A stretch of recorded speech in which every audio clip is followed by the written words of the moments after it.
everyone, welcome back to the Girl of Gen Z podcast. My name is Clarissa. I'm your host.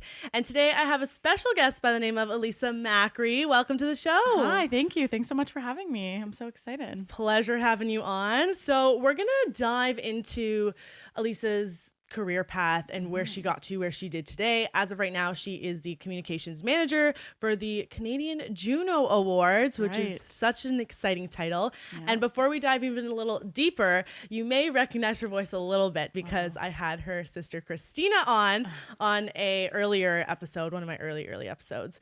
So do you want to start with your upbringing and what it was like being the eldest sister? Sure. Oh my, I could talk about that. So yeah, Christina, you and Christina are friends, and she's, I don't know if you even know this, but she's 13 years younger than me. Yeah, I know totally. I look young. So that was very interesting having a sister with that much of an age gap.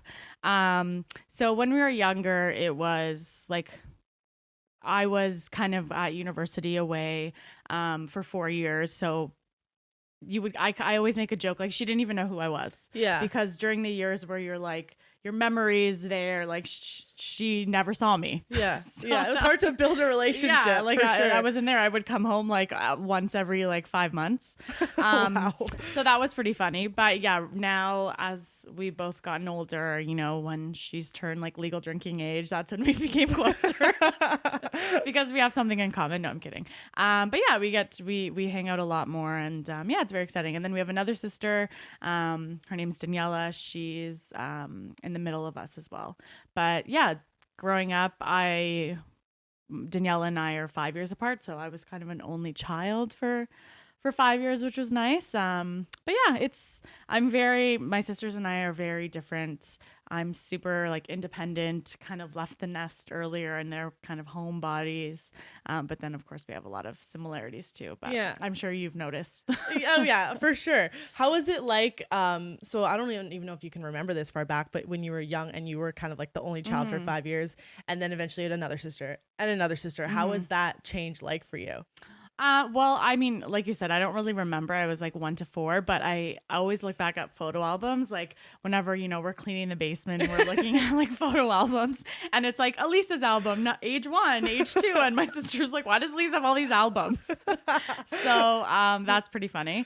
But yeah, it was, I mean, it's always nice to kind of have everything on your own. But like I said, I was like super independent. So even with my parents, like they would tell me stories of how I would like lock the babysitter out of the house. And like, I was like, I just want to like, I don't do need my own you. thing. Yeah. Like leave me alone.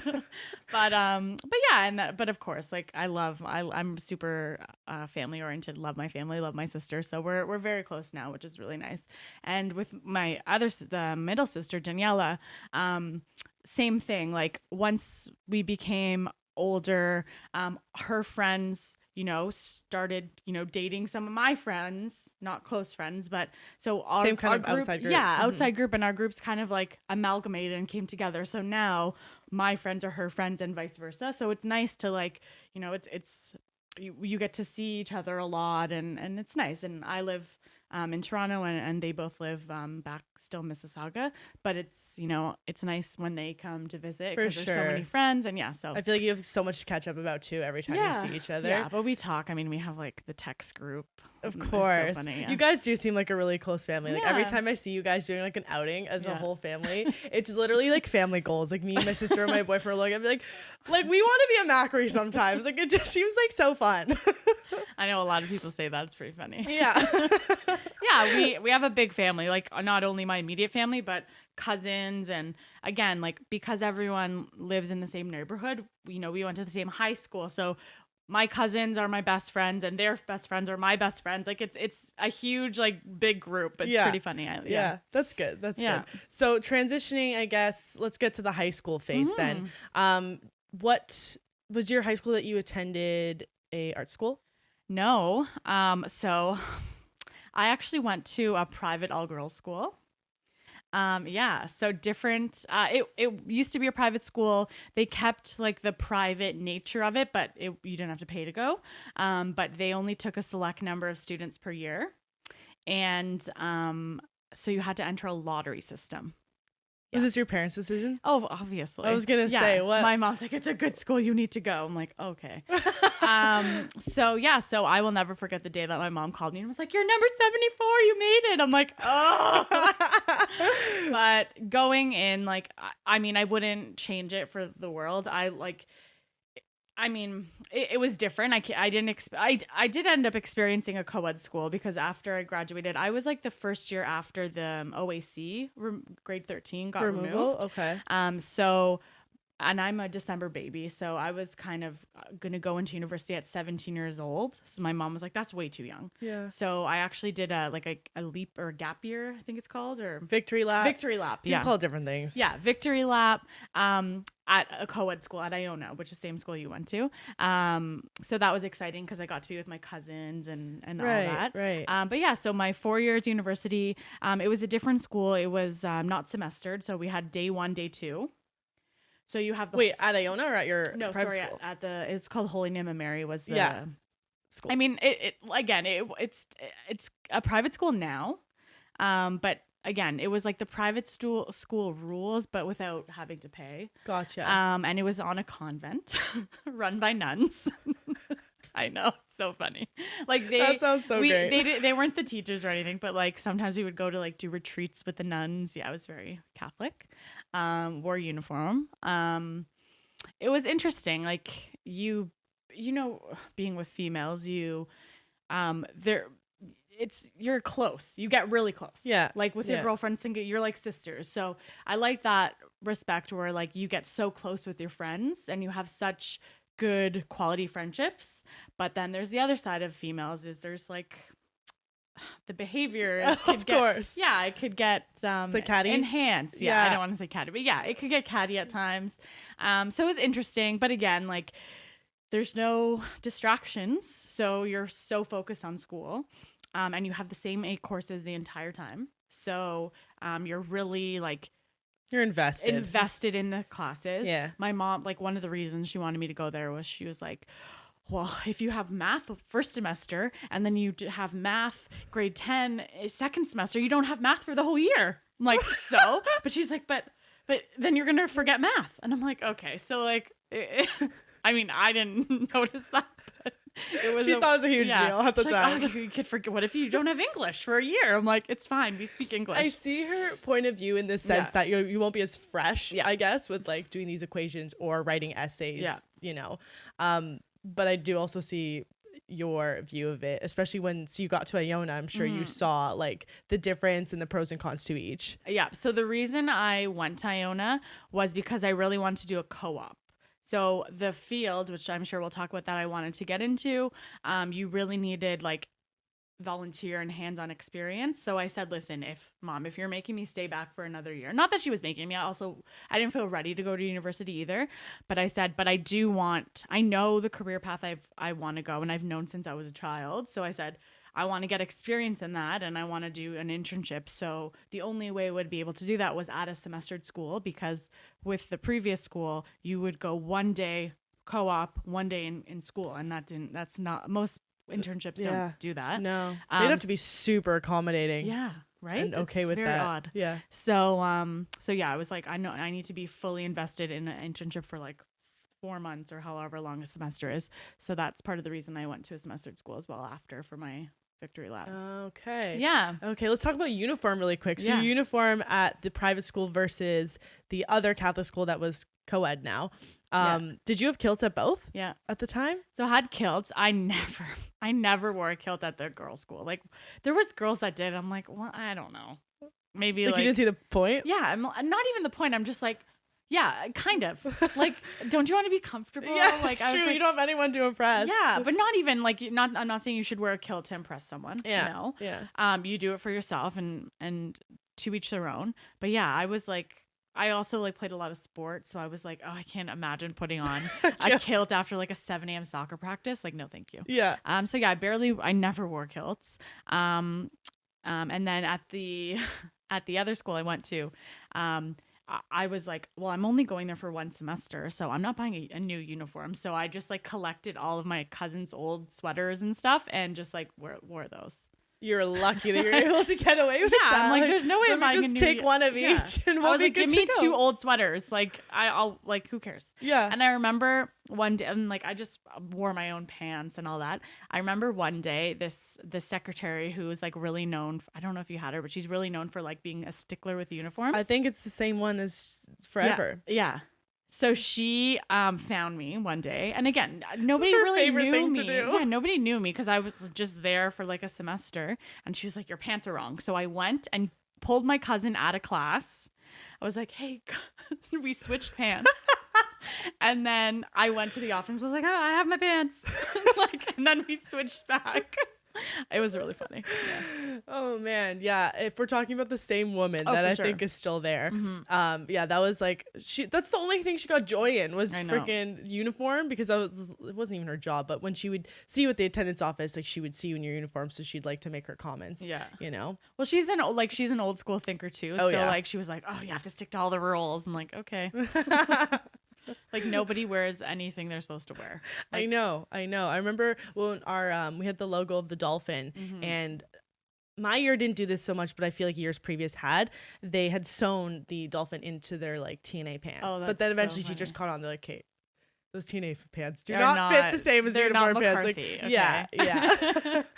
That's so funny. Yeah. Okay, so let's transition then from your internship, your Yeah. first internship Mhm. being in high school. How did you go about reaching out and finding that? Did you get help?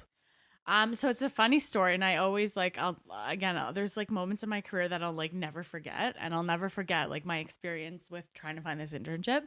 So again, I'm at this high school first semester. I did a lot of upgrading of my courses and my marks. So I kind of took easier because what I didn't mention was the previous all girls school I went to. It was known for being very challenging. So teachers used to say like a 80% here is a 90% at other schools. And then when you got closer to grade 12, they would say, like universities know that if you go to this school, like you're more prestigious than everyone else. Not that that was the case. Like, okay, calm down. It was just like trying to reinforce like that it was great that you went to the school. Yeah. So of course upgraded some of my marks. And then second semester was time for the internship. And I'm not trying to sound like high and mighty, but like there were people in the class that needed help, and I wasn't one of them, so I didn't really get paid attention to. Like my teacher was just like, okay, Because like you can do it on your own. yeah, You're fully capable. like there was people that like wouldn't be able to get a job if the teacher wasn't helping Yeah. them. Oh yeah. I've had So- kids in my class like that too. yeah, so I was just so, and like the field that I wanted, like radio and television and broadcasting, was like something that no one had ever had in that school before. So she was like, I don't really even know where to help you. And she was like giving me examples of like places I could go. And I was like, no, I don't want to do it there. So I was just like, you know what? Let me do my own research, and then I'll just update you when it happens. Like, I'll just do all the work. Yeah. And I'll report back. it's fine. So yeah, so I honestly remember I took like a day at home and I wrote down like 10 places that I would want to do internships, like Rogers and like City TV, CTV, all like radio and television. The big names. Big Yeah, titles. like all the radio stations, big names, big titles. And then I went in the phone book. Do you know what that is? Yes, I do know what that is. I went in the phone book and I looked up contact information for all of the places. And then I called them. I literally called the reception desk and was like, hi, like I'm a grade, I didn't even say grade 12. I was like, I'm a student looking for an internship. Because did you think you were a little too young to be searching these that's out? the thing, That's why. because a lot of places, and it's still like this when I'm looking for interns, they never take high school students. Like it's very rare. They only take university or credits college, yeah. or college. Yeah. So I just kind of kept it vague. I'm a student, etc. Looking for an internship. Can you pass me on to the correct person? So some people would be like, no, not interested. Some people would give me like a fax number, like fax your resume here, or like like, no, we're good, whatever. Got a lot of no's. And there was one place that it was like really high on my list. It was a radio station that I loved. It was called Z1035. So I called them and they were like, yep, we'll pass you on. So they passed me on to like the accounting department. and it was like it was like the office administration and accounting. So I talked to this man, I can't remember his name, and he was like, yeah, funny story, I'm looking for someone because I'm looking for someone. So he's like, come in for an interview. So I go in for an interview and I'm so excited because I'm like, I love this place. This is so exciting. I show up and it's a house. It's a little house, like 3-story house, like in Etobicoke. Not what I thought. So I was like, okay.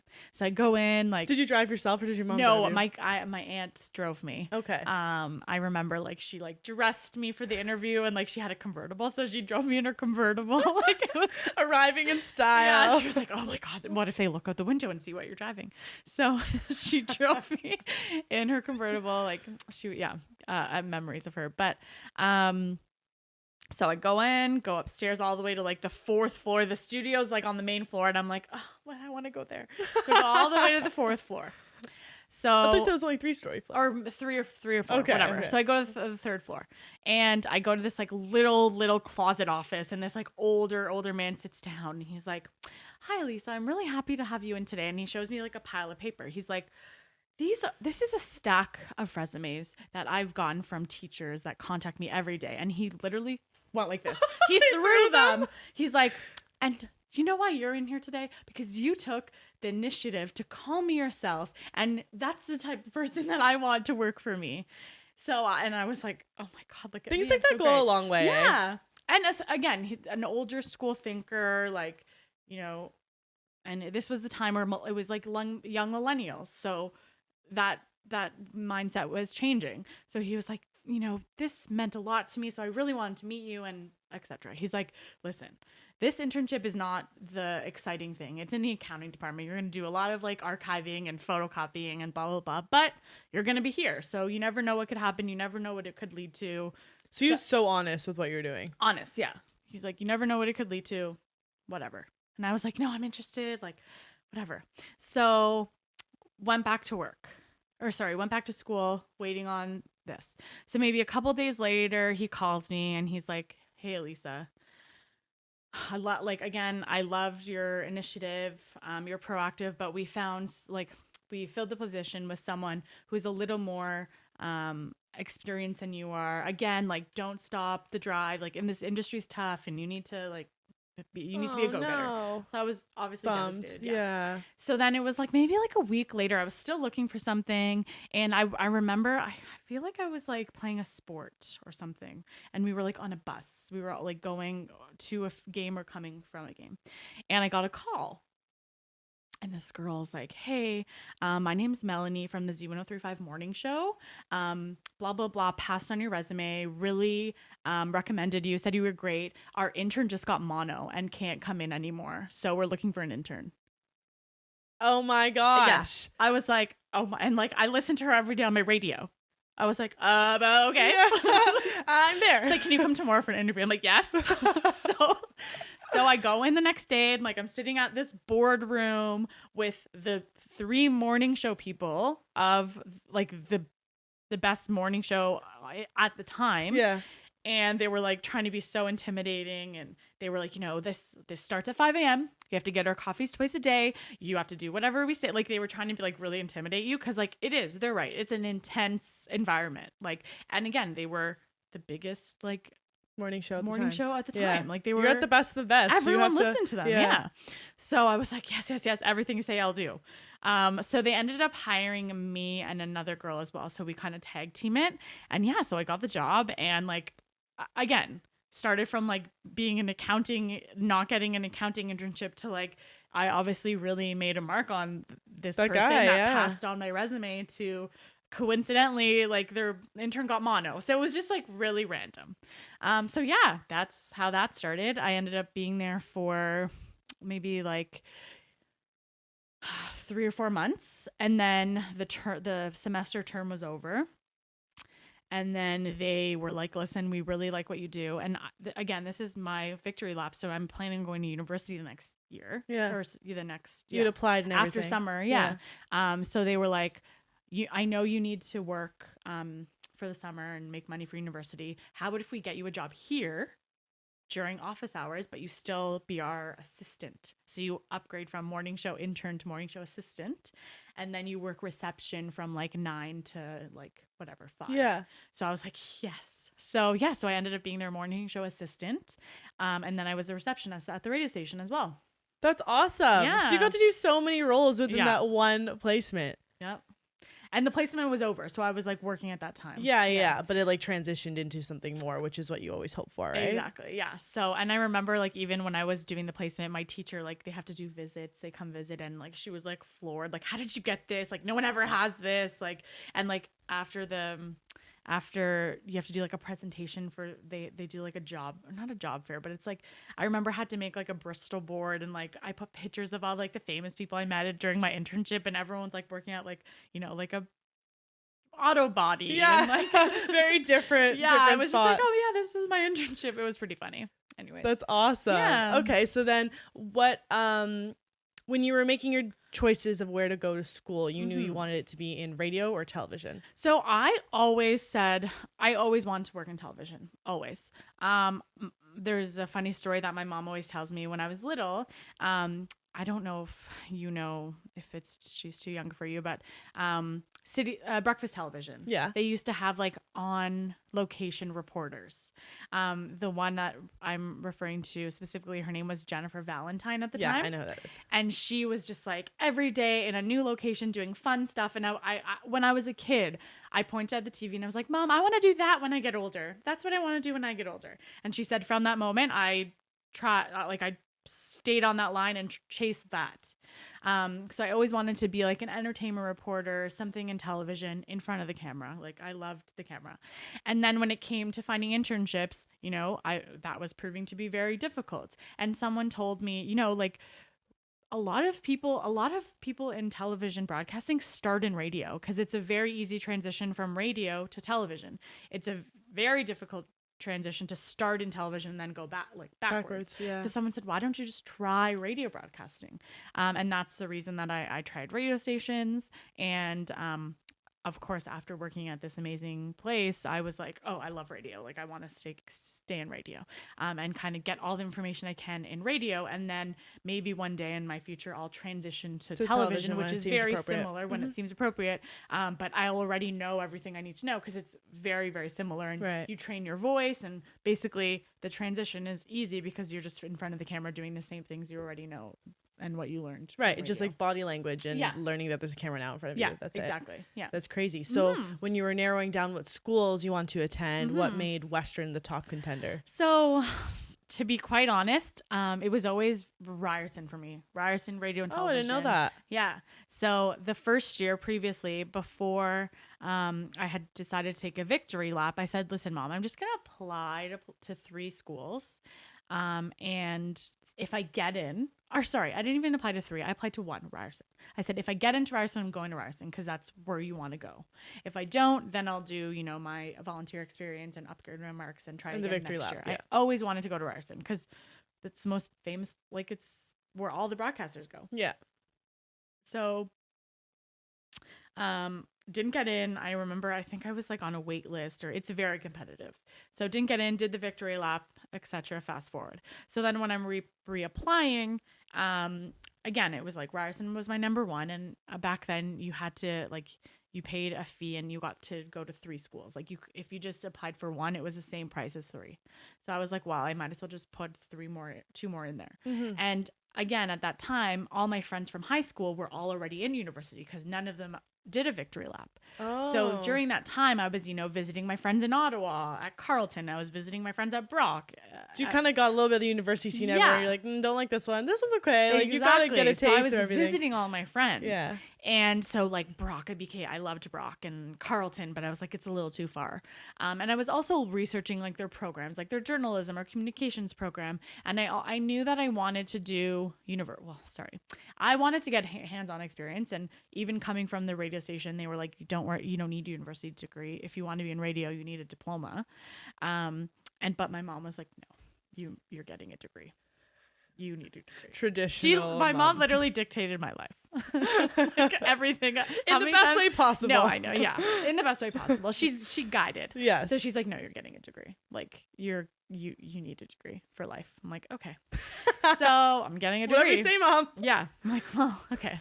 So, a good friend of mine was at Western, and she was in this, communications program, but she's like, there's these people, like I've been meeting people and they're doing a joint program with the college in London as well. And you get like a degree and a diploma.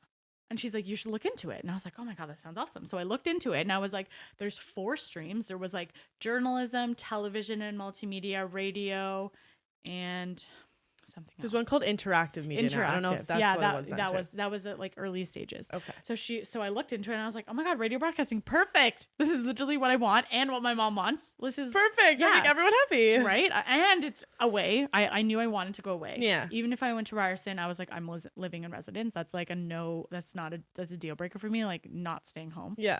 Yeah. Again, like not a homebody. Like flying away. Really. Yeah. So I was like, perfect. I'll just add this as my 3rd university, not thinking that I would go anything like that. I was like, we'll see.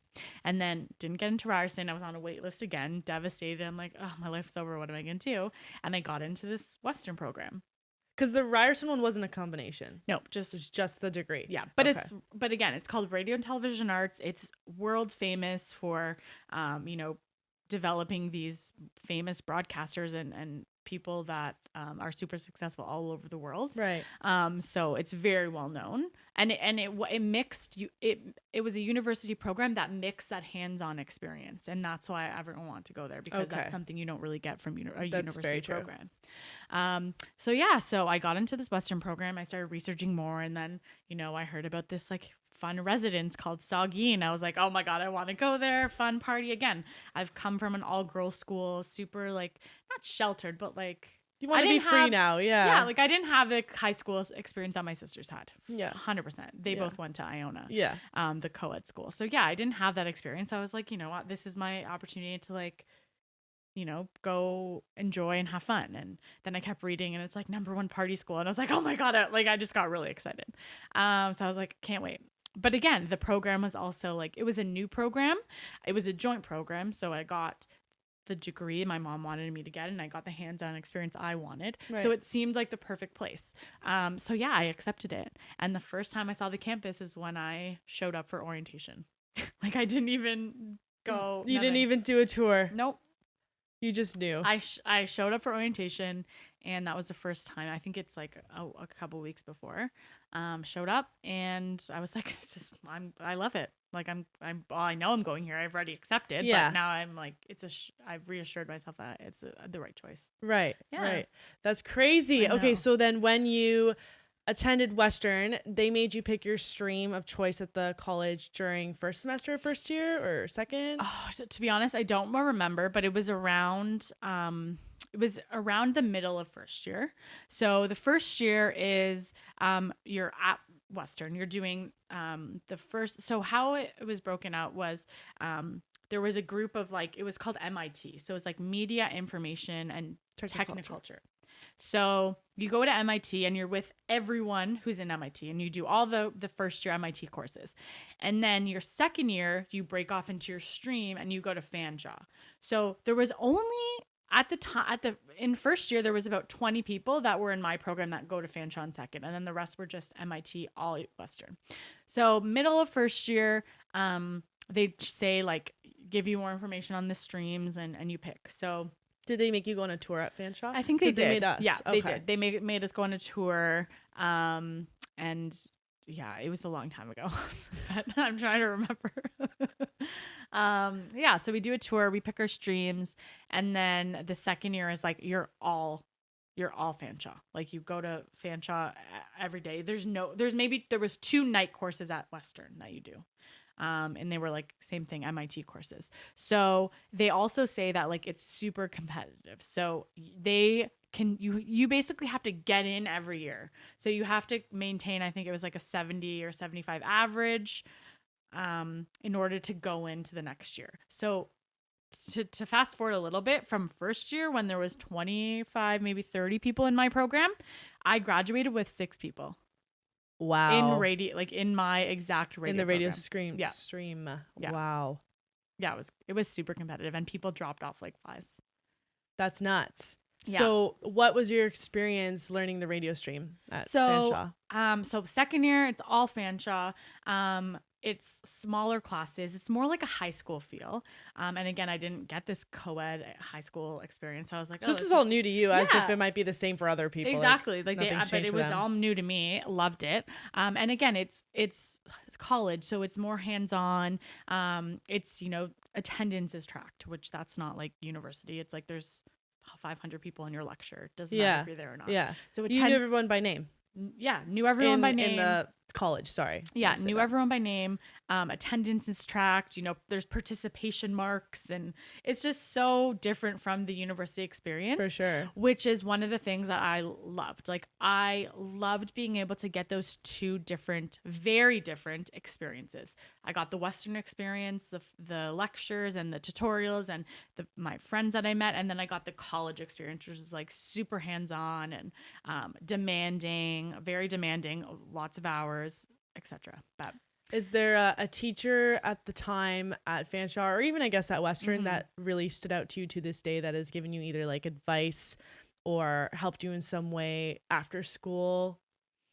To be honest, like, the only teachers I really remember were from Fanshawe, because you have, there was maybe like 4 teachers in the program, and they teach you everything. So you're with these people day in. It's a relationship you build on a daily basis. You build such a relationship. So you're learning, like, you have a production class, you have an announcing class, and you do, when you get further in the program, you do, they have 3 radio stations on site. So part of your being graded is your announcer on that radio station, which is like amazing. Like, you get the experience to move on into the career field. And that's something that some of the teachers would say is like, this is like, when you build your resume, you have announcing experience, production experience, whatever field you want to go in.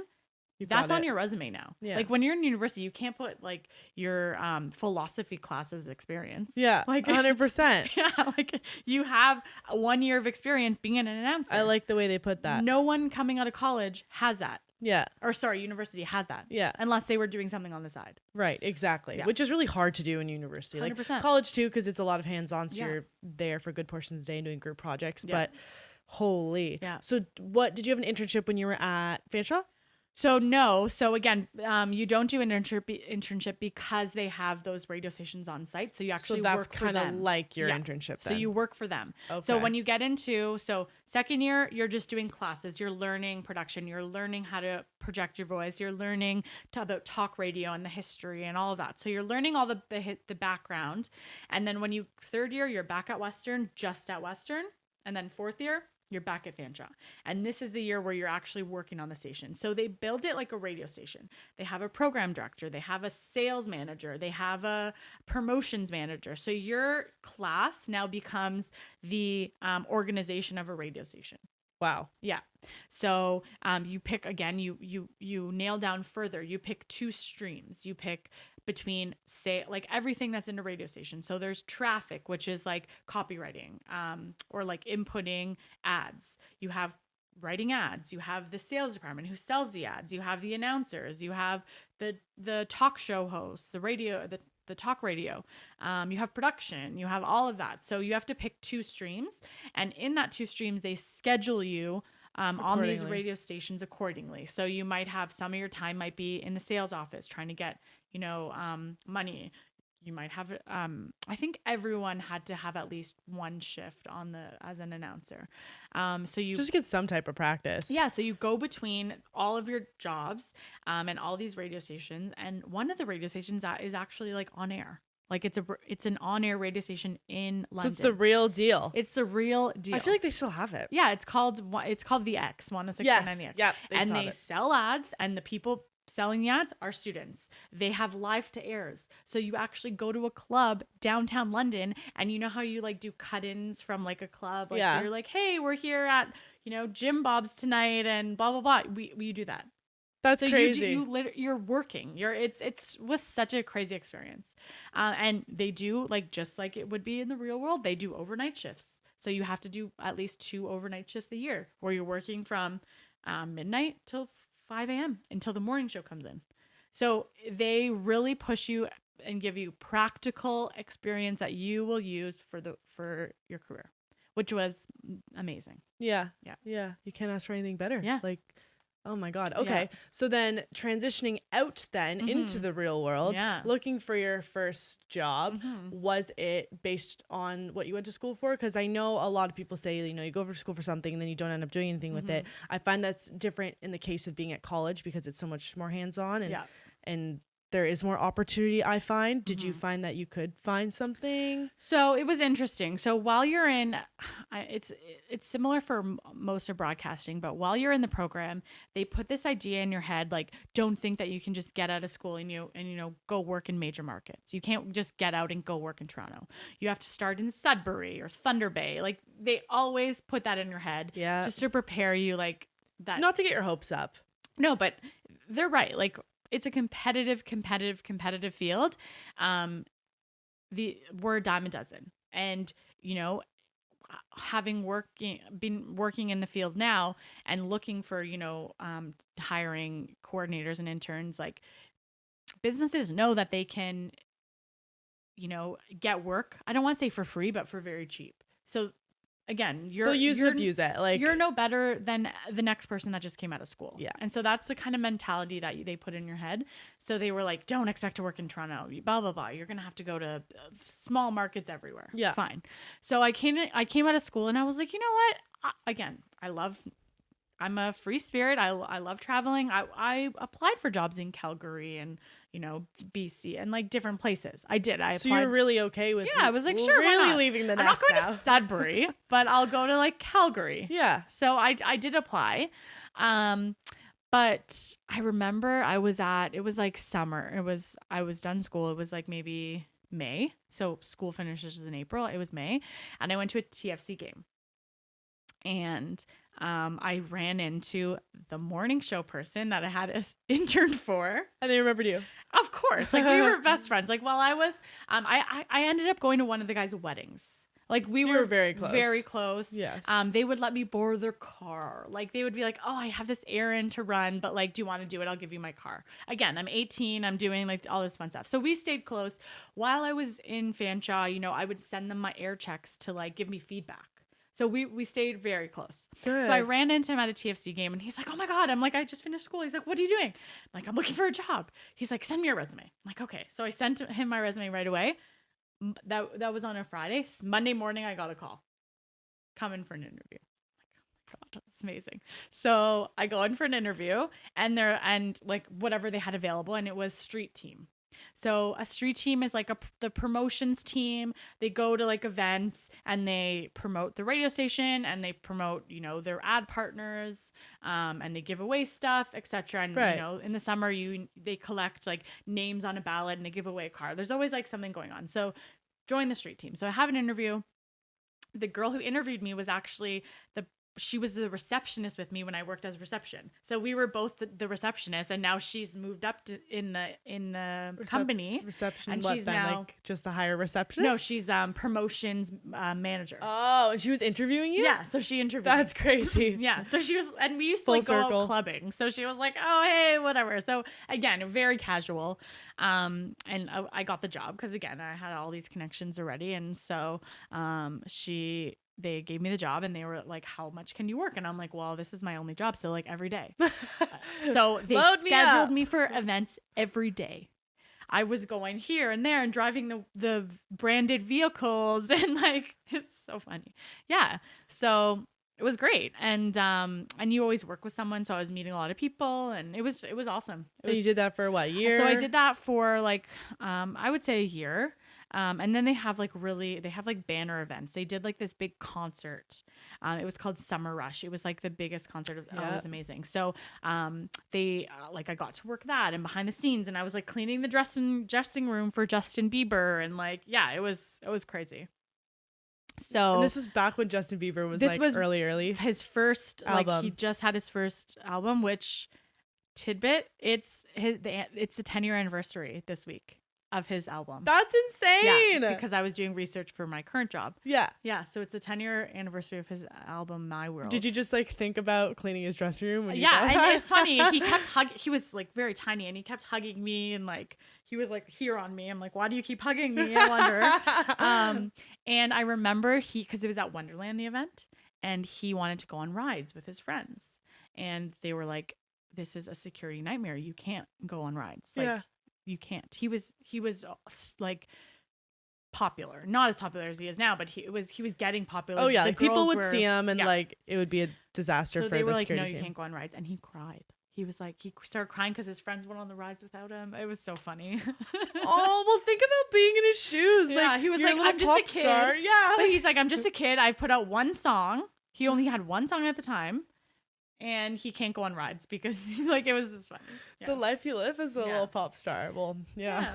So Crazy. that was like a funny story I have, but yeah, so really good experience. And then I started moving up in the company. So I went from a street teamer to like the head of the street teamers. So like I was like working now full time in the office, scheduling all of our events and scheduling all of the street teamers and packing the cars with the equipment that we needed. And like maintaining the equipment and working with the promotions department and all the departments. So I was now full time in the office. And then from there, I went up again and I was like, doing contesting on the radio, and I was collecting prizing for what they give away on the radio. Okay. So, and if we go back to what my teachers said, like, you'll never work in Toronto. I'm here like 2 years later, like, ha ha ha. like, like, yeah. I'm in Toronto. yeah, like, excuse me, there's like, stop. Like, give people hope. Yeah. So that was pretty funny. Whereas like all my radio friends were like working in Sudbury and here and there, and I was like, okay, I'm in Toronto. That must have been a good feeling, Yeah, it especially was. because you're closer to home Yeah, and like you're still far enough away where like you can live your life, but like were you still living? I at was home? still living at home. Yeah, Okay. I was still living at home at the time. After university, I moved home for like maybe 3 or 4 years. So the whole time that I was working at the radio station, but I had a car. Like it was easy to get to. And then I started working like late, like live to air. So I would go to the club at night, drive the station vehicle, and give away CDs and all that. Wow, so, yeah. the days where we had CDs. Yeah. Oh, I that mean, was the thing. transition to my next job. Yeah. My job was based on CDs. Yeah, let's transition to that one. Yeah. So after the radio station, What made you leave that one? Did you find the next one? Or? It had been like 4.5, 5 years, and like I had kept moving up, and I was like pretty high. They had done a restructure, so all the people that I like enjoyed, loved, all were gone. They had got rid of them, and they made the department from like 5 to 2, or like 3, 2 plus like interns, and it was just like, it was a hard time, and I just like, I wasn't vibing with the person that I was working with. So I was like, it's time to go. Like I've basically Next chapter. Yeah, next chapter. And then going back to what my mom had told me, make sure you get your degree. I wouldn't be able to get to the next place unless I had that degree. So thank you, Mom. So yeah, I was like, it's time for next chapter. I love radio. I started in radio, but it's been a long time. Like, what else can I do? So I applied to other radio stations, but I was like, it's the same everywhere you go. Like, where else can I go in the music industry? Because I had now been here for so long. So it was actually someone I worked with, I was super close with, had sent me this job posting, like, check this out. And it was for a social media manager at HMV, which is a record store, or was a record store. And I was like, oh, this is interesting. And at the time, social media was just coming to be. Like, I actually started the radio station social media Instagram. Like, That's insane. I was I was starting all the social pages for the stations. Like, nobody really knew what they were. I was running them. It was not what it is today. It was like nothing like that. So from that, I was like, oh, I have experience. I did this. I'll apply. So I applied.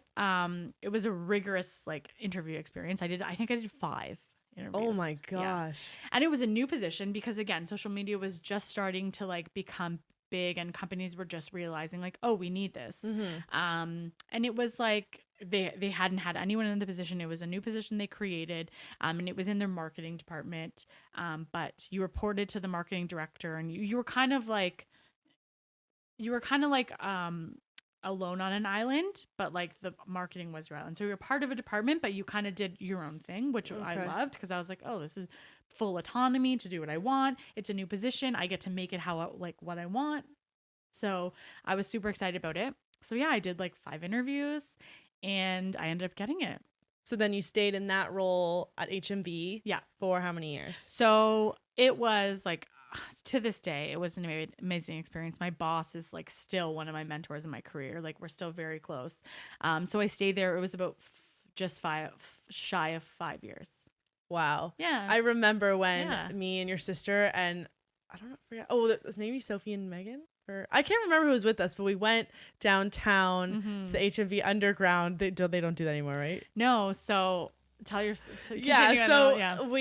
I don't even remember like the words Christina had used, but she like texted me like, my sister like has these wristbands or whatever, like to meet Shawn Mendes, like let's go, like it's like this weekend or something. We're like, okay, like I don't even know how many of us actually even really listen to his music, but we all were like, oh, he's kind of famous, like whatever, we'll just get a picture and we'll just like make a day out of it. Aren't you happy on that picture now? Yeah. Crazy. So yeah, we like met you downtown. There was a line outside, and I remember you were stressed too because you're like, okay, come this way. Okay, now stay here. And then you'd go run and do something, and then we'd just be like, hey, and we're like, wow, we're like here, HMV Underground. Like, we don't even know what we're doing yet, but we're just here. Yeah. And then we got the pictures and talked to him for a couple of minutes. Yeah. Not even because you had to filter through that line. Yeah. But, and then, we got to like be dispersed out back into the world, and like this lineup was just still there. We're like, that's insane. We skipped that whole thing. Like, yeah, I would do that a lot. So that was part of my position was, so I was the social media manager. I did all the social media. I helped with the PR for national company. And I also did events. So that was my favorite part of the job is we would do special events with artists. So like say Shawn Mendes had a new album. We would say, okay, is he available to come to Toronto on this day or wherever? We did them in Vancouver. We did them in Montreal. We did them in Edmonton. We did them at all stores Canada-wide. Yeah. So excuse me, we said, okay, we have Shawn Mendes on this day. We're going to do an autograph signing. So we would do like a lead up promotion. We would say between this day and this day, if you buy Shawn Mendes' album, you get a free wristband to meet him on this day.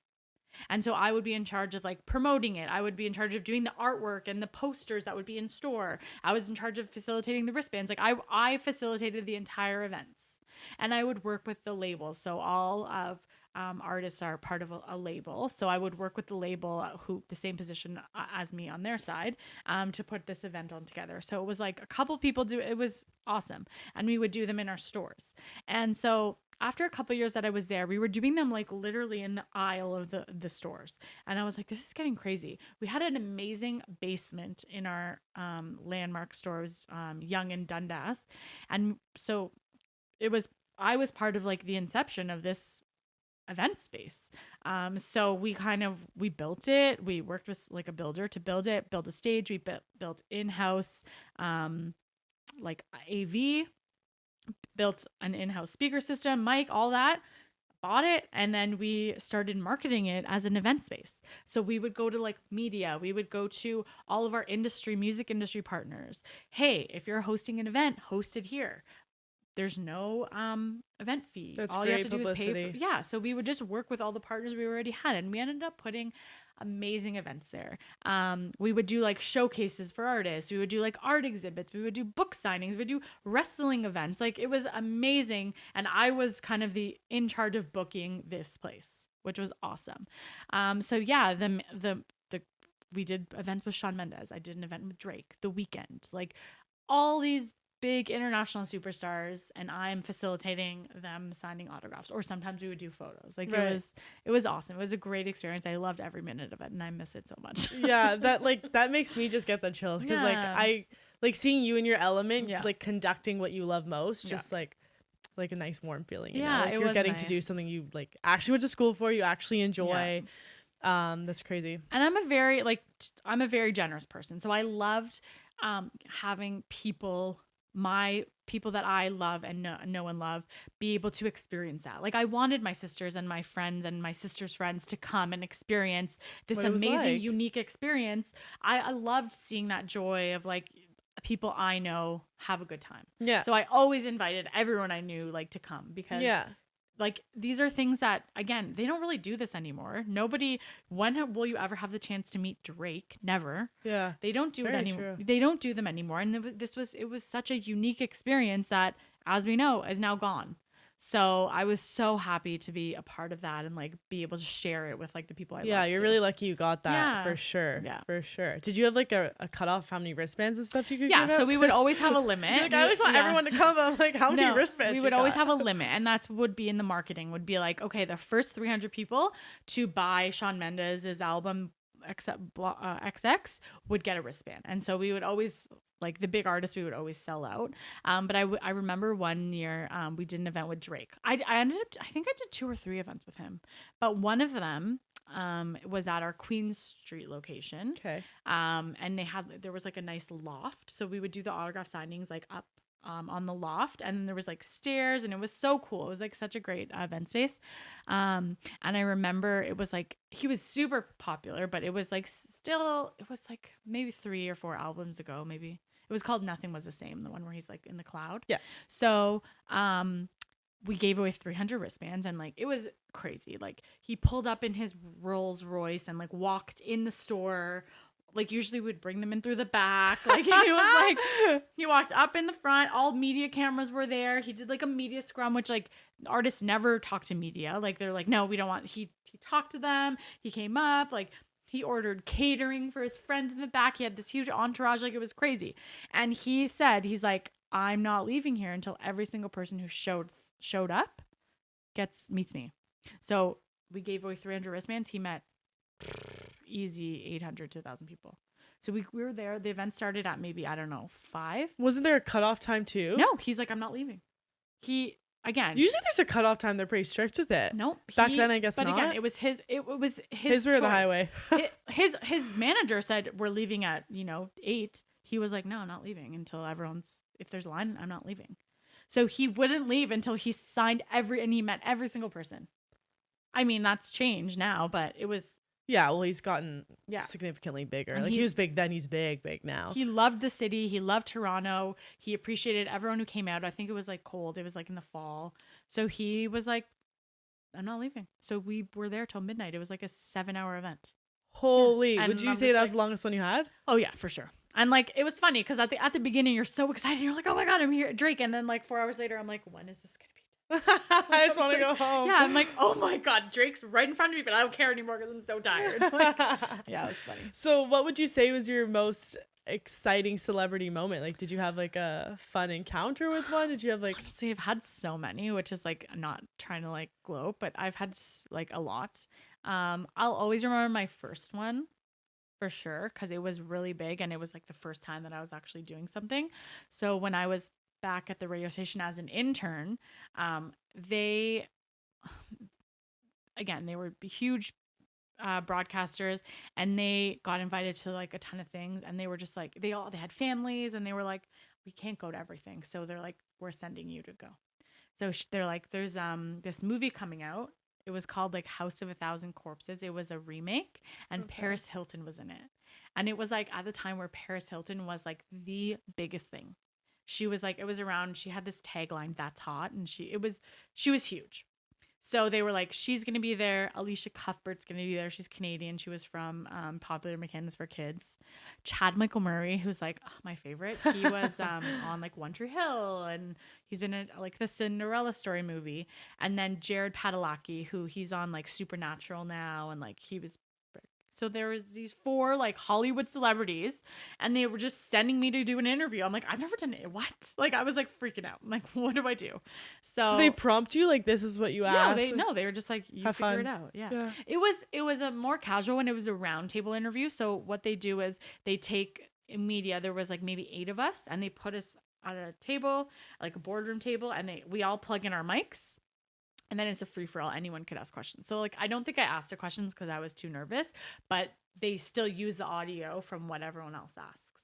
Gotcha. So that was cool. And then after I got to take a photo with them each of them, which was like awesome. And yeah, so that was, I mean, I have a ton of like encounters, but that'll always be like my first, and it'll be a memory for me. What was the encounter with the weekend like? He was super shy. So it was around the time where he was still breaking out. And he was like, didn't love the limelight. If you went to some of his concerts, they were dark, like you never saw his face. So he actually wanted to, we had to put a curtain in front of him. So like, you come up and like usually you can see the artist, and so you come up the stairs and then actually you have to go behind a curtain, you take a photo with him, and then you leave. So he was always blocked by the curtain until Yeah. he got to the front. yeah, you like until you got to see him, like Yeah. you walked around the curtain, it was just you two. So he was like, he didn't want people to stare at him, like he was super self-conscious, because he's like a dark and dreary, like his music is like that too. Yeah. But yeah, that was very That's interesting. crazy. But he was super nice, like super nice guy, like very shy. I remember that event. It was like really recently after the Drake event. So people had the idea that it would be similar. So people that had wristbands were like, oh, I'm not going to wait in a line. I'll just come an hour late. But because it was like super quick and he didn't really talk to people, we got through the whole line in like half an hour. So he was like, well, I'm done. I'm going to leave. So people were showing up with wristbands and like, we're like, he's gone. Like, Oh they're no. like, but we thought it would be so long. We're like, well, that's your fault. So people came that had wristbands and he kind of left because it was like Yeah, a it's fast like he event. has better things to do. If he's Yeah. done early, he's gonna go about his day. Yeah. Holy. So that was interesting. There was always something that like happened, and I'll never also forget like my first experience and then my first negative experience. What was the negative Oh one? my God. I will never forget this. With Halsey. Really? Yeah. I didn't know who she was. It was like before Years ago? years ago. Okay. Didn't know who she was. Show up at the event. There's thousands of people there. I'm like, what? Like, who is this You like person? barely know who she I is. had no idea who she was. No idea. Not one. I didn't know one song. I never heard of her. And like, I'm pretty in tune with music. Like, worked in the industry a long time. I try to like stay current with, social. I'm on social all the time. Didn't know who she was, but she was like popular and like, I don't know. She got popular and like, I can't even tell you, but it was like with the girls that she, yeah, she got pretty big. So it was just like a crazy event, and it was like maybe the crowd that was there was just like kind of didn't listen to rules, and like Was this still at HMV Underground? Yeah. Okay. They were kind of like entitled, and like I was just like, I can't take these kids. Like they wouldn't listen. They were butting in line, and then there was fights, and like I was just like, I hate this person. It was nothing against the artist, but I was just like, the experience was like Not good. Yeah. So that was it. She didn't actually say anything. She was a little bit like, she did like she was a bit moody when she came, and like we found out later that she had like just broken up with like a boyfriend, so she was kind of like, imagine me breaking up with someone and True. then having to like put this face on, like, Yeah. and she was just being like really picky. She did a performance, so she was being picky with like how she sounded, and she was just like not a pleasant person to work with. It was early morning. It was like Sunday at like 9 a.m. Oh. Like it was just not a pleasant experience. And it's funny because when she came back to Toronto like a year later, she ended up like calling us and apologizing. She's like, I'm sorry for that time. Like she was super sweet. Wow. The fact that Yeah. she remembers. Yeah, like, she remembered. So yeah, that was nice. But yeah, just the event experience was like, wait, so did she actually personally call herself, or did her team like, call? I think, I don't know who initiated it, but she talked not to me, but to someone who worked the event, and was like, I'm sorry. Oh, okay. Yeah. It's so different when the actual person themselves, Yeah, I'll just say it was celebrity her. does, as Yeah. opposed to like their team, No, like, no, it we was her. apologize on behalf of Halsey. No, it was her, because she remembered. And still, she wasn't super huge at the time either, so she was still, yeah, like they're people. Like they remember things like you and I. Like it's Yeah. So then transitioning to where you are now in your career. Yeah. Do you want to touch on that? Sure. So after HMV, this was actually a really traumatic experience. So HMV went out of business. Yeah. I remember seeing that. Yeah, so I came into work one day, and we found out that the company filed for bankruptcy, which was really sad. And I didn't have a job. And that was like the first time ever in my life since high school that I didn't have a job. So it was like very hard.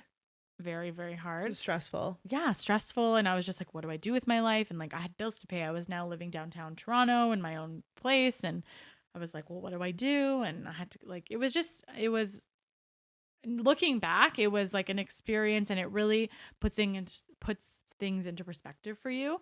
And it was also like a blessing and a curse, because at that point, again, I had been there for 5 years. It was really time to move on, and I was actually looking for other jobs. Not that I didn't like it, but like there comes a time for me, I always say like the 5-year mark is the time where you should consider like, are you still learning? Are you still growing? If not, maybe it's time to move on. And that's those questions I was saying no to. Like there was nowhere else for me to go. I had done so much already, and there wasn't really more for me to do. And like, to little did I know, the company was actually crashing. So there was. But it sounded really like when you nothing. were there, your plate was very full. Oh, for sure. My plate was times. very full. It was a great experience. Loved every minute of it. But yeah, like around the 5-year mark, I was starting to look elsewhere. So it was a blessing and a curse that I didn't have a job. But of course, no one wants to not have a job. They want to like find a job while they still have a job and move. Yeah. So that unfortunately wasn't the case. Didn't line up as nicely as you would have liked. Exactly. But again, life is unpredictable. So you always have to be prepared for that kind of stuff. Right. And that was the time in my life where like you really figure out like who cares about you and who doesn't. Like, you know, people are reaching out. People were like, you know, buying me gift cards to the spa to like de-stress. Like it was so amazing. Like my true friends that like were there for me, and even work connections. Like I had emails like, I'll give you this. If you want to freelance for me, or like, I'll give you a job until you get back on your feet. Like people were so nice and generous. And it's really where you see like who your true friends are at that time. Like it's a hard experience to go through, but it needs to happen at some point. Yeah, I saw a quote somewhere where it's like, you haven't really lived if you haven't been like laid off from a job, or like haven't, had a job. Yeah, and like really experience what it is to be like in that situation, in that point of your life, and then moving on to the next, hopefully bigger and better thing. Exactly, yeah. But I was lucky, like through that position, I did a lot of networking, or not networking, but we worked a lot with other music industry businesses. So like HMV would sponsor a lot of things like the Juno Awards and like the Country Music Awards, and they would sponsor festivals. Like I would go to Boots and Hearts and Way Home and this and that. Like, so we were very involved. So through that, because I was part of like the events team, and I was coordinating and facilitating all these things, I was, becoming close with all these people in different organizations. So I was really lucky to have those connections. So while I was only probably unemployed for like a few months. That's not even that bad. Yeah, which is not like some people. It's so much was worse. A year. Yeah, like some people didn't find work for a year that I worked with, so that it was challenging. So I was only unemployed for a few months, which was fine. But the whole time I was looking for work, and I remember someone called me in the music industry, and at that time too, I was so like. The biggest thing for me that hurt the most was like, I might not be able to work in music anymore, and that's where I want to be, because music, I would basically have to like. Not start over, but like it's so hard to get back in when you're now out. And like every day that goes by, that's the day that people forget about you. And so I was just like, I love this field that I chose, and I might not be able to get back in. And that for me was like heartbreaking, because I was like, I love this so much and I'm not ready to leave. So unfortunately, there wasn't a ton of music industry jobs. So I was working with a recruiter, and I was looking for, social jobs, and I was going on a lot of interviews. But I was still trying to look in like the entertainment and like social media industry. And like I said, I was getting a lot of interviews. But yeah, a friend called me that I had worked with in the music industry, and she worked for the Canadian Country Music Awards. And she was like, we have someone that's actually leaving, and we need to fill the position quick. We know that you're available. Would you be interested in like coming in for an interview? So I went in for an interview. And I got the position, and yeah, I worked. It was a contract. Like they were like, we just need someone to fill in. It wasn't really what like my background was. It was like selling brand partnerships, but it was for an award show, which is a music award show. Right. So it was actually like teetering on television, which I always wanted to get into too. So I took the position. I worked there. How long was the contract? I think it was like maybe 8 months or something. It wasn't long. They just needed to get through the busy time. And then after that, I experienced an award show, which was a live award show, which was insane. Yeah. So that was kind of my first like time in television. And then after that was done, I knew I wasn't going to stay because it wasn't what I wanted to do. It was in the industry I wanted, but it wasn't the job I wanted. So again, through my connection, someone called me and was like, hey, I heard of another job at the Juno Awards. It's a mat leave. And they did this whole search, couldn't find anyone, and then they sent the position to me, and I was like, I know someone who's perfect. So she's like, are you interested? I'm like, yeah. So I went for an interview right away. Like it was maybe a week, and they offered me the job, and they were like, hey, can you come to Vancouver on Monday? This was a Friday. They're like, we're going on a site visit in Vancouver on Monday. Can you come? I'm like, yeah.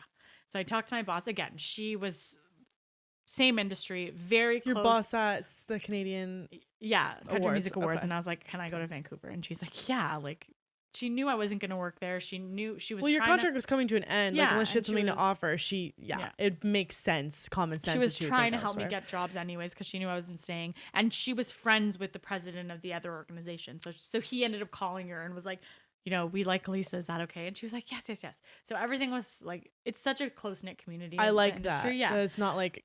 I'm sure it can be catty at times, but that was really nice. Yeah, that they it was did that for you. Great. Yeah. So I ended up going on a site visit. So I'm like meeting people for the first time in Vancouver, and we're like work mode. So yeah, it was. So I started there maybe like a couple of years ago. So they really wanted me to get some good time with the person whose mat leave I was taking. And so she was there for only like a month until she left. So that's why they wanted me to come to Vancouver to experience. As much as you can. Because that's where the Junos were going to be. So yeah, so I ended up starting in December, and I worked her mat leave. So she is the communications director of the Junos. So she oversees, or I ended up overseeing PR, social media. They had a coordinator. It's like someone else doing social. But I, of course, oversaw. So I had I was looking after a team of 3 people. So it was a big step up in my career, which is amazing. So I got to work the Juno Awards in Vancouver, which was unreal. And then she ended up coming back a year later, and then they ended up doing a restructure around the same time, and they created a position for me. That's awesome. Yeah. So they created a position for me. So I ended up staying on, which is super exciting. So now I work with the gal that I took her mat leave. We're now kind of the communications department. So we work really closely together, and I'm now managing social media as well as like content and digital. And I work with her on communications, like PR and all that. Okay. Yeah. That's awesome. What would you say like the differences between the two of you are? Because maybe she had a different way of doing things before she went on mat leave, and like now you guys are working alongside each other. Like how was that transition? Yeah, it was. I mean, like it was not easy. Like we're still going through it. She hasn't even been back for a year yet. So we're still kind of molding together. She's been there for years. She's been there for 15 years. Wow. And I had just come from like working at all these other places. So I'm coming in with like ideas I mean, it's great. Like I love working with her. She's such a great person. I learned so much from her, and I think vice versa. She learns a lot from me too. And so we're kind of still, like figuring it out, but we're doing really great, and we're always bringing fresh new ideas to the department, which is exciting. And again, it also went through a restructure, so everything's changing, you know.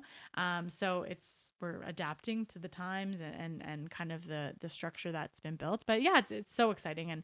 And through the restructure, they actually built like a bigger team, which is called like we're now on the brand team. Okay. So we work with like the creative department and the marketing department and our content team and our brand partnerships team, and we're all kind of on one team called brand. So I'm a very collaborative person, so I love working with like other people. Like when I have an idea, I'm always like, hey, what do you think of this? And I love like spitballing with people. Yeah. And we work in an open concept office, so it's so easy for me to do that. And like people that sit beside me probably hate it because I'm always talking. I'm sure there's some opposites, of course. Yeah, there's like people that wear their headphones. They're like, when I have my headphones on, don't talk to me. And I'm like, so I always just like stare at her. I'm like, until she's like, what? But yeah, so I love it. I love like chatting and brainstorming being around all that. Yeah. Sounds like a fun atmosphere to be in for sure. Yeah, like your whole career just seemed like a fun thing. I'm sure there's moments where it's like really hard hard work. That's what I say. Like, it's still a job. It's still work and it's still stressful. Yeah, it's in a very, very fun, exciting field, but we still have stressful deadlines, especially around when the Juno time's coming, which is now. Like, I'm working, 15 to 8 hour or 18-hour days. It's crazy, and I'm working weekends, and when I go to Juno week, like, we're there for the whole weekend. We probably sleep like 2 or 3 hours a night. Like, it's like very rigorous, but again, when it's all done, you get to look back at what you just did, and it's so fulfilling. Yeah, like, and rewarding, for sure. Rewarding. Like, I honestly, I have like a tradition where I'll like, because I don't really get to watch a show because I'm doing so much, so I'll like, it'll be like 2 a.m. and I'll watch the show and I'll like cry in my bed. Like, oh my God, it's so cool. Like, it's just, yeah, it's fun. That's so nice. Yeah, oh my gosh. Okay. So do you see yourself growing further up into the company? Yeah. I mean, like, it's a very small team. So, like, there's like 25 of us, not even. Okay. And then while we're on Juno season, we hire a lot of contract staff. So that obviously that number increases, but it's a small team. And what I love about it is, like, the industry is ever changing and ever evolving. So, like, as much as there may not be like a position to grow into, there's more work to take on and more things to bring. Like, last year, part of myself and my colleague, we introduced something that was the first time that had ever happened at the Juno Week. So, like, stuff like that. There's so much opportunity for ideas and new innovation in the job, which is really what I like. It's like everyone's open to like doing new things every year, and that's really exciting, because it could get so cyclical. Like, it's the same thing every year, it just changes locations, but like, you can easily fall into like, just do what you did last year, do what you did last year, do what you did last year. But like, what you did last year is stale. It's a year old. Yeah. You need to figure out something new and improved. Like, technology and stuff changes every day. So what are we doing different than last year? Yeah. So that's kind of where the growth comes. That's awesome. I like how you're being very like proactive and like thinking like forward and almost like future proofing yourself in that sense. And like, you never want to be stuck in those past ways of doing things. For sure. So what do you think is your most valuable lesson out of your whole like media career or entertainment? I don't even know what to call the field. Yeah. Like, I would say like music. Media. I would say like, entertainment, music, entertainment, media, I guess. Honestly, like, well, the first lesson I ever learned was like, take initiative. Like, don't wait for someone to do things for you. It's a cutthroat, competitive business, and nobody's looking out for you. Only you're looking out for you. Yeah. So, yes. Are you going to have friends in the field? Yes. And that's actually something that this industry, like, I've made the bestest friends of my life, because you're going through this like intense experience with people that are doing it with you, and only they know what it's like. So I've made really great friends, and you're going to make friends in your job, but you always have to remember, no one's looking out for you except for yourself. Right. So make sure you put yourself first, chase what you want to chase. I'm not saying like throw your friends under the bus, but like, you're in it. You have to make sure you are always putting yourself first. Yeah. Yeah. So, how has your family adjusted from like your job changes and like your growth going up the ladder? I mean, I don't think my parents know what the hell I do. And my mom will always call me and be like, "Oh, I want to go to this concert. Can you have tickets?" I'm like, "I'm not Ticketmaster." Like, I'm like, "Mom, I'm not Ticketmaster," because like there were in the past always like extra things that I would always be like, "Mom, want to go to again." Yeah. Goes back to like, so you just kind of expect it, thinking that you have some connection. Yeah, it's like, "Oh, can you like, oh, my friend's sister's hairdresser's brother like wants to go to this. Can you get them in?" I'm like, "No." It's a little different. Yeah, I'm like, so because I'm so generous, some people take advantage of that. And I can see how that can be very. So that's really challenging. And I mean, again, like, I've gotten my sisters into a lot of experiences, and same with my parents, like, box seats here or like a meet and greet here, and like, it's been a great time. But yeah, they need to like remember there's a line, like, you just because you got it once doesn't mean you get it again. Yeah, like it's not a reoccurring thing. Yeah, and like I will offer it to you. You can't ask me for it. Mhm. I don't like when people ask, like, but if I want to offer it to you, then I want to It's a offer little it to different, you. Yeah, for sure. I remember, and I don't even know if you know this, years ago, I want to say in grade 9 or 10, because Christina was like my first good friend I had made in high school. Aw. I had slept over at your house. I think you were still living there Oh, at the really? time, but we went out for breakfast. Like, I went with your family, but I don't think you came. I don't know if Daniela came either, but it was me, Christina, your mom and dad. Yeah. And your dad asked me like what field I want to go into. Mhm. And I said like basically what your other daughter's going to like doing right now. And he's Yeah. like, don't do it. And I was like, what? And then your mom hits me with, don't discourage her. I literally didn't, like, I laughed so hard afterwards. Like, at first I was like, oh my God, maybe I shouldn't. But then I was just dying because you were just so honest. Like, it's a hard, like, industry to be in and, like, to get a job and exactly what you want. I just wanted to share that because I thought it was a hilarious moment. It's funny because my dad, like, that's basically the difference between my mom and dad. My mom was always like, do what you want, chase your dreams, go travel, do this. And my dad was like, go in a union and make sure you're making money and like make sure you have job security. And like, it was like very different than your mom's very vision. different. And so like when I was working and like getting all these perks, and when you're young, like you think it's so exciting. I'm like going to a club and like going to this concert and going to this. And my dad was like, well, how much money are you making? I'm like, well, my dad's not all about money. He's like, yes, it is. And so like every year he'd be like, did you get a raise? Why not? You have to ask for a raise. You get raises every year. I'm like, no, that's not how it works. Like, it's not, he works like for the government. So it's like not like that at all. Very different fields. Very different. So he would always say that. And he would, again, like same thing, would be like, how much money are you making? Whenever I would interview for a job, the first question, what's the salary? It's like, well, it's not about that. Yes, it is. Like, that's literally what it's about. My dad's very like to the point. Yeah. And I remember like when I was younger working at the radio station, I was like, you know, just having the time of my life.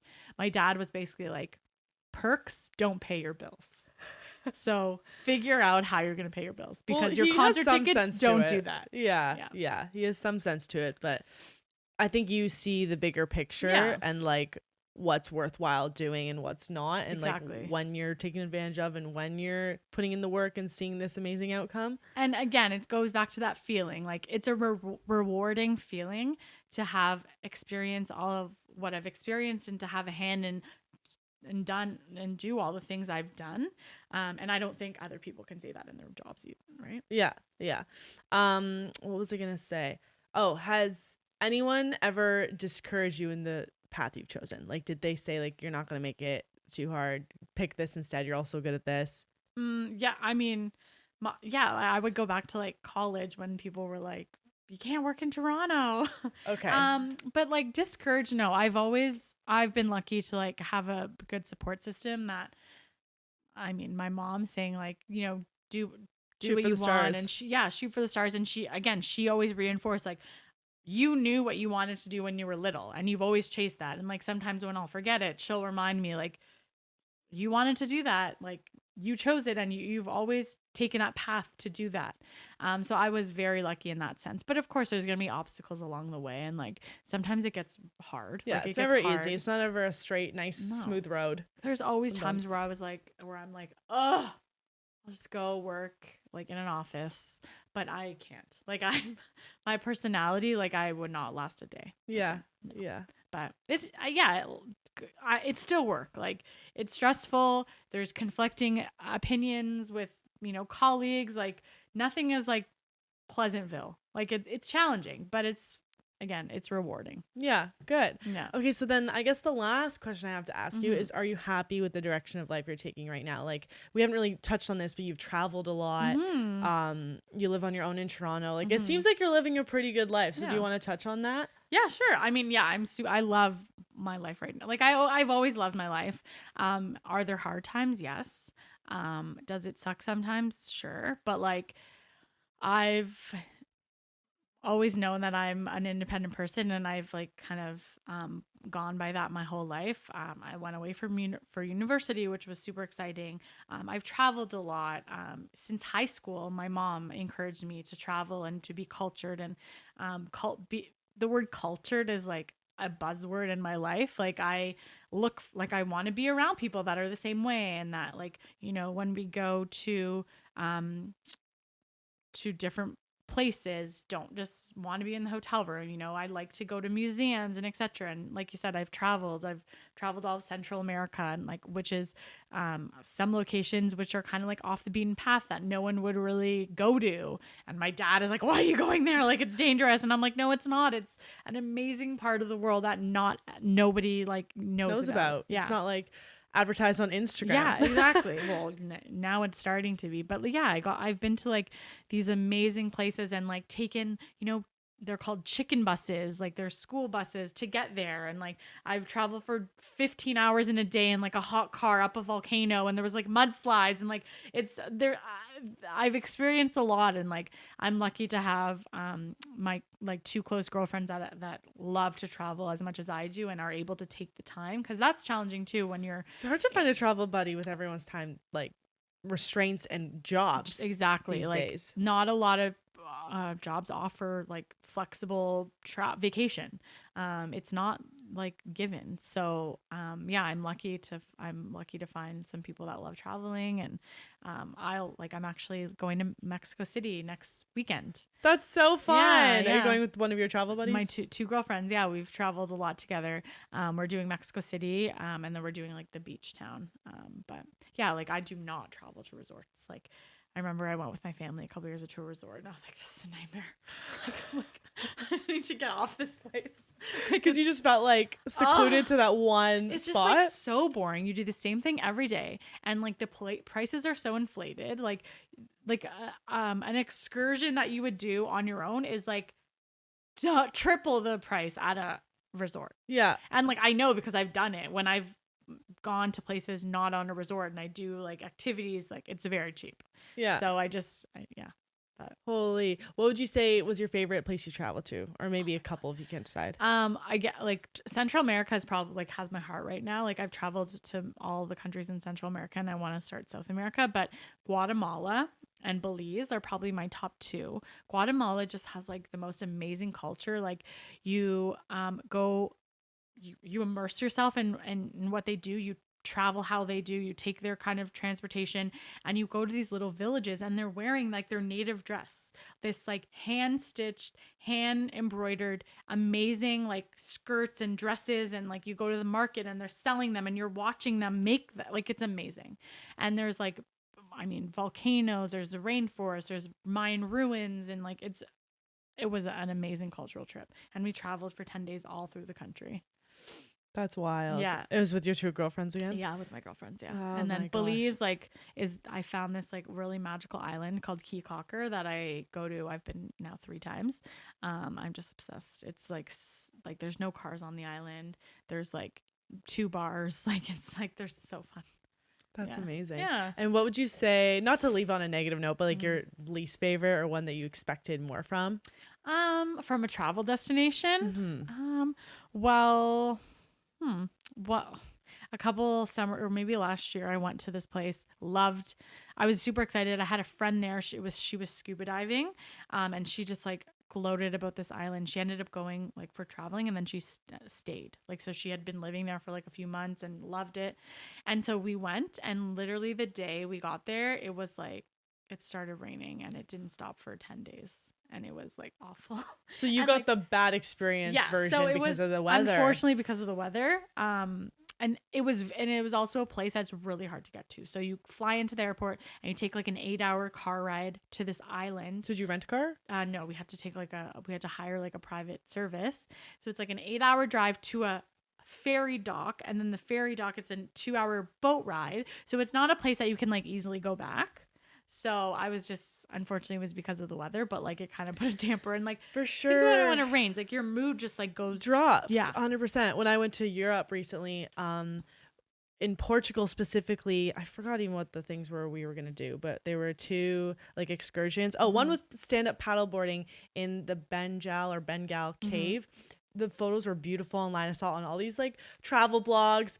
And we get an email, I think it was 2 days. We were still in the previous place in Italy somewhere. We got an email saying the waves are too high, Aw. so it's canceled for that day. But like we're like, okay, we're still there for like another day and a half, like maybe the next day.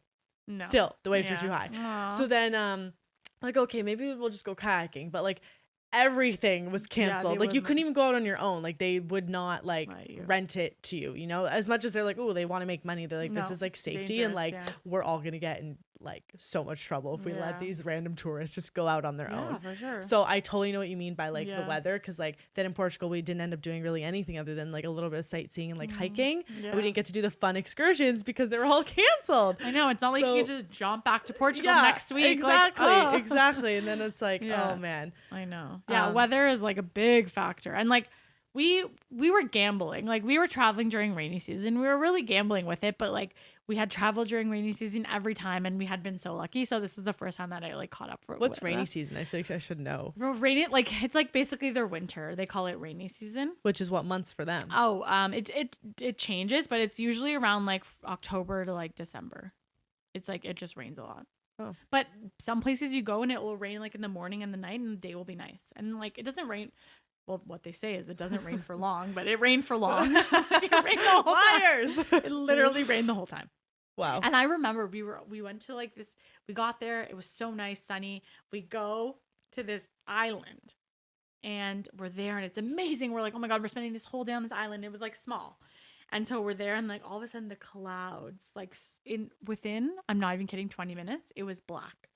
And then the boat comes back. He's like, oh, we gotta go back. It's like it's gonna be a storm. I'm like, what? So we get back. The boat ride back was so scary because it's like a storm's coming, so the waves are insane.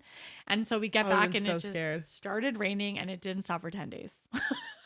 So bad. That's awful. I'm Yeah, sorry you it had to sucks. experience I know. that, but I No, guess I it is what it is. You can't really Yeah, control you can't the control. weather. We made the best of it. I'm with like my good girlfriends. Like we still went out. We obviously drank a lot because that's all there was to do. Like we still had a really good time. Yeah. But yeah, unfortunately we didn't get a tan. Man, you win some, you lose some. Yeah, exactly. It's okay. I mean, I'm lucky to go like on a few trips a year. So For sure. Yeah. For sure. So is there anything else you'd like to add to this episode? I don't think so. Any, I mean, like, I think I advice feel you like wanna I've talked give? so much. No, that's the point. That's what a podcast is. I loved talking, so this was great. No, I mean, like, I hope I gave a lot of advice, but like, just don't give up on your dreams. As you can see, like maybe it doesn't turn out exactly what you wanted, but you might find some exciting paths along the way, and be open to change, be open to adapting your path, or like taking some forks in the road and, you know, leading back. But yeah, just be open and free and yeah, That's do amazing. you. Oh, well, do you want to plug any socials? I'm not sure if that's I mean, you can follow me on social. It's Elyssa Macri, or E.09, Macri. Okay. Yeah. Awesome. Yeah. Well, thank you guys so much for listening to this episode. Thank you so much for coming on. Thanks Today for was having me. so This fun. was great. Yeah. If you guys could hit the subscribe button for the Girl of Gen Z podcast and give this a rating, preferably 5 stars. It really, really helps. And leave a comment on if you enjoyed the episode. And yeah, that's about it. Thanks Yay. for coming. Thank you.